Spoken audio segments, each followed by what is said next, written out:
আসসালামু আলাইকুম ভিউয়ার্স, সবাই কেমন আছেন? আশা করি ভালো আছেন। আজকে আমি ডিমের কোরমা রান্না করব, সেই রেসিপিটাই আপনাদের সাথে শেয়ার করছি।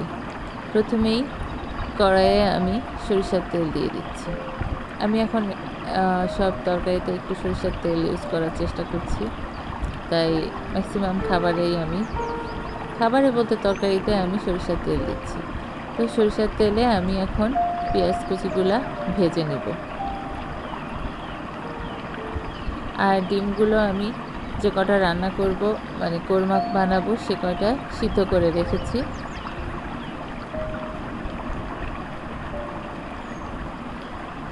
পেঁয়াজ ভাজির ভিতরে একটু দারচিনি, এলাচ আর তেজপাতা দিয়ে দিলাম। এরপর সুন্দর করে ভাজতে হবে।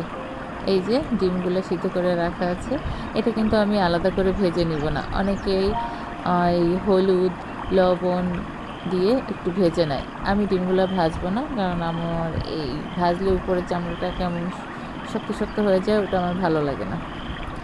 এবার আমার পেঁয়াজটা যেহেতু ভালো মতো ভাজা হয়ে গেছে, এর মধ্যে আদা বাটা, রসুন বাটা, একটু জিরা বাটা দিয়ে দিচ্ছি।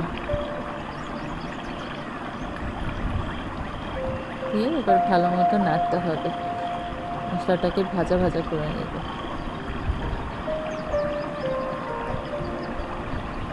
এই যে মশলাটা সুন্দর ভাজা ভাজা হচ্ছে।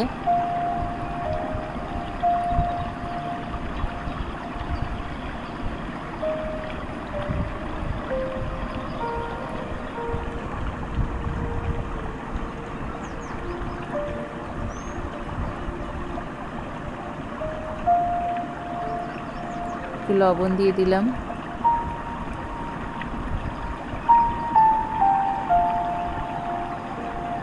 লবণ দিয়ে একটু নাড়াচাড়া করে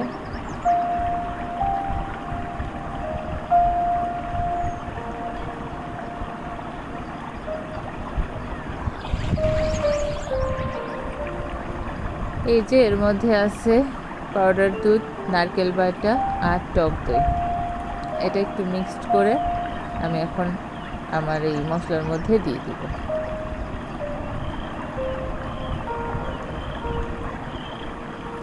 পানি দিয়ে ভালো মতো গুলে এখন আমি এই যে চুলার ওপরের তেল মশলার মধ্যে দিয়ে দিব। এটা এবার ভালো মতো কষায় নিতে হবে।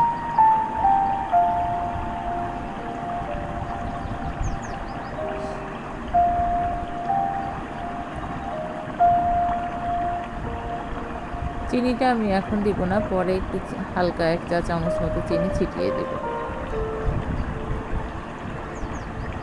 তো কিছু কাঁচামরিচ দিয়ে দিলাম।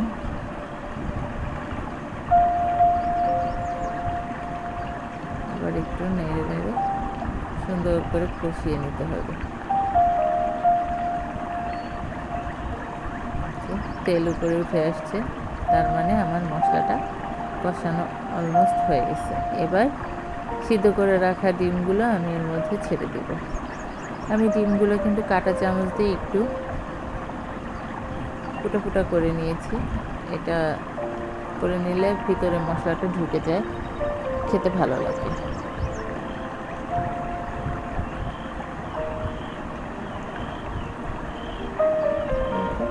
ডিমগুলো দিয়ে দিলাম।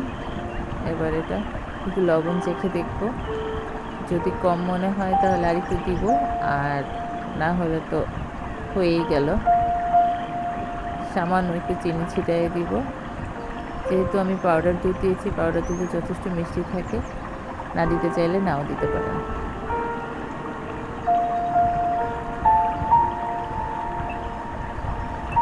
রান্না আমার হয়ে গেছে। এটা খুব সহজেই রান্না হয়ে যায় যদি সব কিছু রেডি করা থাকে। এই তো দেখতে খুব সুন্দর হয়েছে, খেতেও খুব মজা হয়েছে। সবাই ভালো থাকবেন, সুস্থ থাকবেন। আল্লাহ হাফেজ।